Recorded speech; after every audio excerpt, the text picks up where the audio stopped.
Good afternoon, children. In this video, we will discuss about reproduction in Rhizopus. Okay? Rhizopus में reproduction को discuss करेंगे आप लोग. तो there are three types of reproduction in Rhizopus. First one is vegetative reproduction. Second is asexual reproduction, and third is sexual reproduction.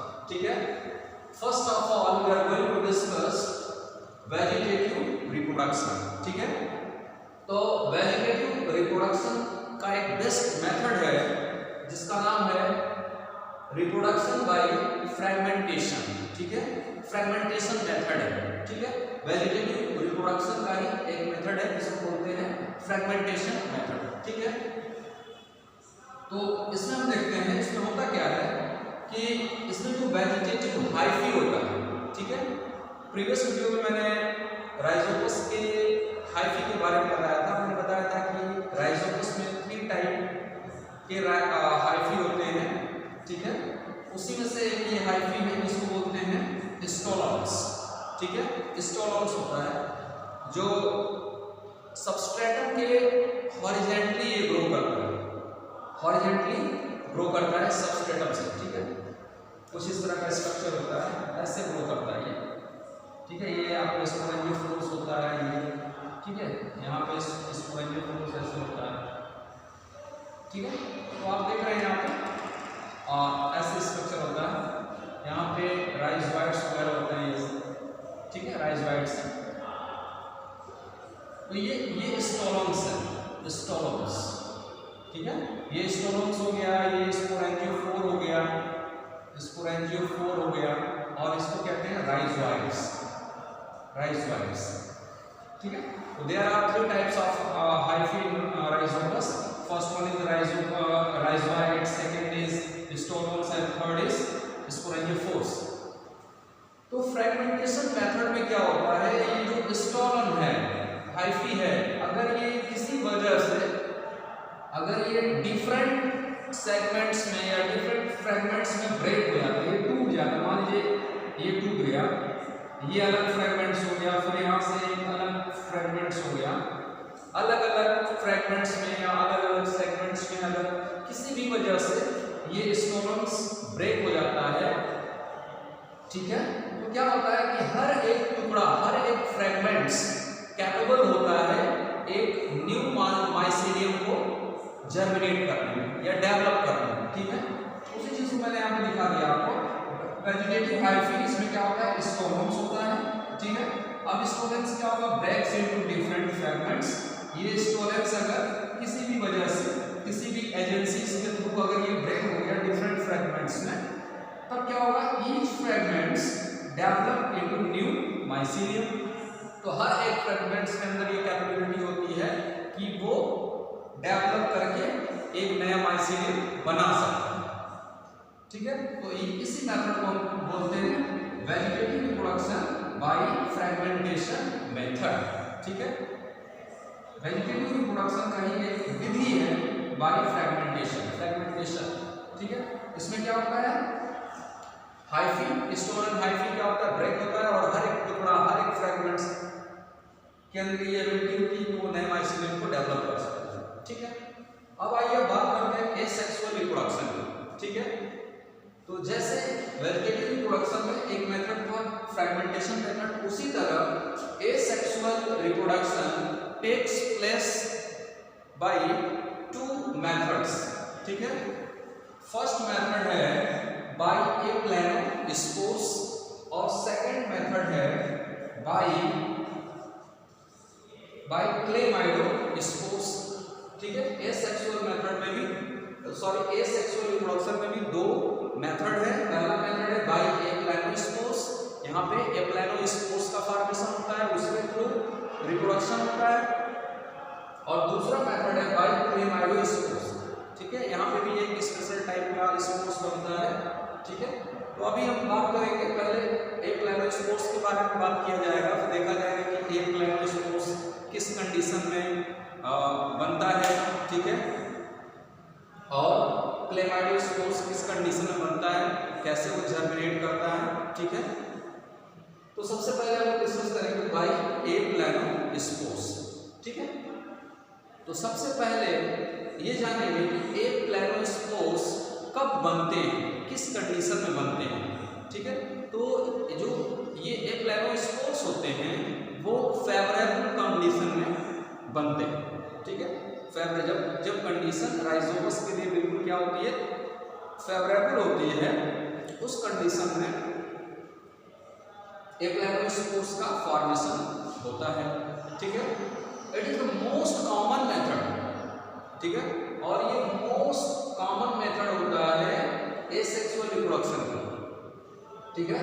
बहुत ही common method है, important method है, ठीक है, जो फेवरेबल कंडीशन में होता है, ठीक है। अब एप्लानोस्पोर्स क्या होते हैं, कैसे होते हैं, तो यहाँ पे देखिए दीज आर मल्टी न्यूक्लिएट। जो स्पोर्स होते हैं, एप्लानोस्पोर्स होते हैं, वो मल्टी न्यूक्लिएट होते हैं, उसमें मोर देन 2 न्यूक्लियस प्रेजेंट होते हैं। These are non motile spores, इनमें मूवमेंट नहीं होता है, ये नॉन मोटाइल स्पोर्स कहलाते हैं, ठीक है। और इनको तो आप कह सकते हैं कि multi nucleate non motile spores को आप क्या कह सकते हैं, एप्लानोस्पोर्स कह सकते हैं। नेक्स्ट है aplanospores are formed inside the sporangia. और जितने भी स्पोर्स होते हैं, चाहे आपका एप्लानोस्पोर्स हो, चाहे क्लेमाइडोस्पोर्स हो, चाहे कोई भी स्पोर्स होता है, तो वो एक स्पोरेंजिया के अंदर वो फॉर्म होता है, ठीक है। उसका जो निर्माण होता है वो स्पोरेंजिया के अंदर होता है, ठीक है। तो ये भी एक स्पोर्स ही है, तो इसका जो फॉर्मेशन होता है स्पोरेंजियम के अंदर होता है। इसका जो स्पोरेंजियम होता है राउंड होता है और ब्लैक कलर का होता है, राउंड एंड ब्लैक स्पोरेंजिया होता है, जिसके अंदर एप्लानोस्पोर्स का फॉर्मेशन होता है। नेक्स्ट है at maturity the wall of sporangium rupture, ठीक है। मैच्योरिटी, जब मैच्योर कंडीशन में क्या होता है, जो स्पोरेंजियल वॉल होती है वो रप्चर हो जाती है, ड्राई हो जाती है, सूख जाती है, और सूखने के बाद वो फट जाती है, ठीक है।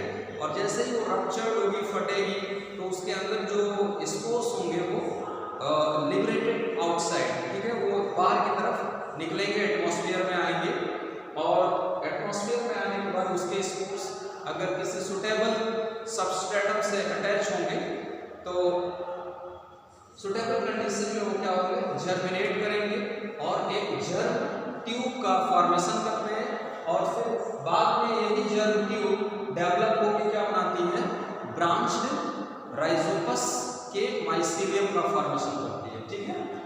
जर्म ट्यूब से ही क्या बनता है, ब्रांच माइसीलियम बनता है, ठीक है। तो ये हो गया आपका एप्लानोस्पोर्स के बारे में, ठीक है। सेकंड मेथड देखते हैं बाय क्लेमाइडोस्पोर्स। ये भी स्पोर्स ही है, ठीक है, ये भी स्पोरेंजिया के अंदर इनका फॉर्मेशन होता है, लेकिन ये थोड़ा सा डिफरेंट है एप्लानोस्पोर्स से। इसकी कंडीशन को देखते हैं। ये तो एप्लानोस्पोर्स फेवरेबल कंडीशन में फॉर्म हो रहा था, लेकिन इसके जस्ट अपोजिट जो क्लेमाइडोस्पोर्स होते हैं, ये अनफेवरेबल कंडीशन में स्पोरेंजिया के अंदर इनका फॉर्मेशन होता है, ठीक है। अब क्या होता है, at maturity mycelium becomes septate. जब माइसीलियम मैच्योर हो जाती है तो उस समय क्या होता है, सेप्टेशन होता है, ठीक है।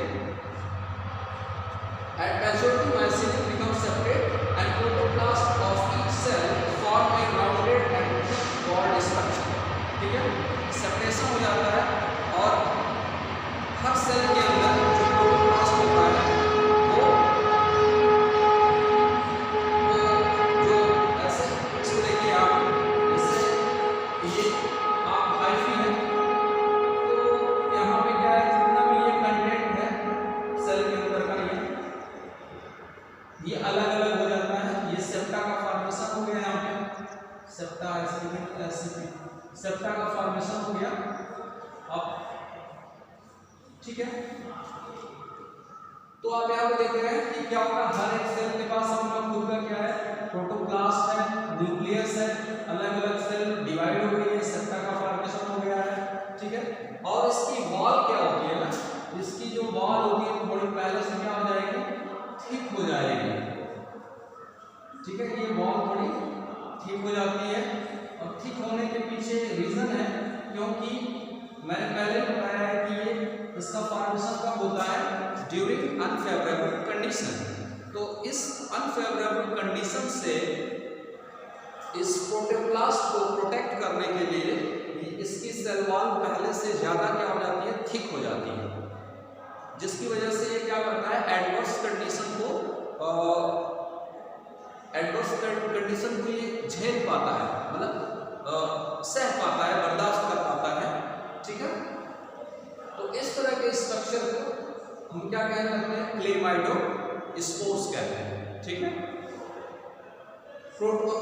and thick walled structure known as chlamydospores.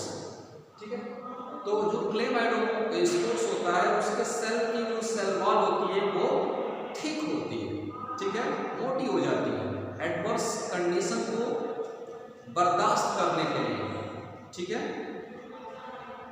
उसकी सेल वॉल थोड़ी थिक हो जाती है, जबकि ये क्लेमाइडोस्पोर्स में जो सेल वॉल होती है वो कैसी होती है, थिन होती है, क्योंकि वो फेवरेबल कंडीशन है। तो उसको प्रोटोप्लास्ट में सेल के कंटेंट पे कोई उसका बुरा इफेक्ट पड़ने वाला तो नहीं है, इसीलिए उसकी सेल वॉल थिन ही रहती है।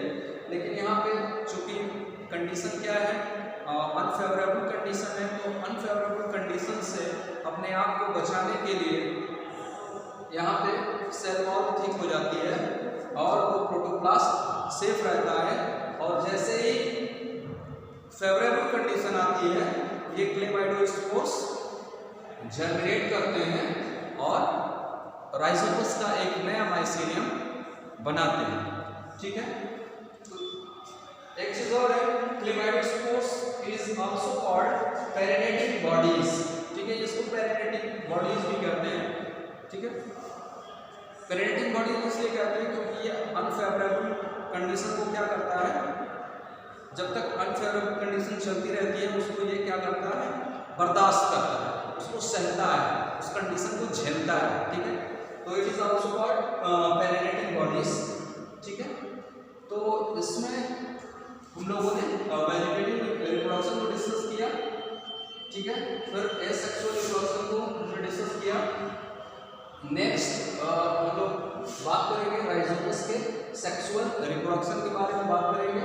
ठीक है, तो इस वीडियो में बस इतना ही। ओके।